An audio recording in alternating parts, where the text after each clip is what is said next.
एक आदमी एक पानी के टैंक के बीच में एक साफ कांच की सीट लगाकर उसे दो हिस्सों में बांट देता है। सीट के एक तरफ एक बड़ी भूखी मछली छोड़ देता है और दूसरी तरफ छोटी छोटी मछलियों को छोड़ देता है। बहुत भूखी बड़ी मछली उन छोटी छोटी मछलियों को खाने के लिए तेजी से आगे बढ़ती है। तभी बीच में लगी उस कांच की सीट से टकराकर वो पीछे उछल जाती है।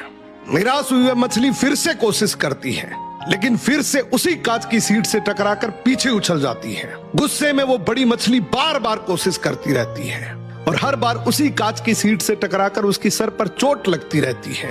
बार बार कोशिश करके असफल होने और चोट खाने की वजह से उस बड़ी मछली के मन में डर बैठ जाता है और वह टैंक के कोने में जाकर चुपचाप रहने लगती है। अब वो आदमी बीच में लगी उस कांच की सीट को हटा देता है। अब वे छोटी छोटी मछलियां पूरे टैंक में आराम से तैरने लगती हैं। यहाँ तक कि वे उस बड़ी भूखी मछली के बिल्कुल पास से भी निकलती है, लेकिन वो बड़ी मछली अपना मुंह खोलकर उन्हें खाने की कोशिश तक नहीं करती, क्योंकि उसने कई बार कोशिश करके ये मान लिया था कि उन छोटी मछलियों को खाना असंभव है।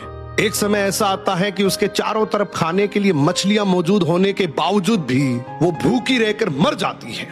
हमारी जिंदगी में भी बिल्कुल ऐसा ही होता है।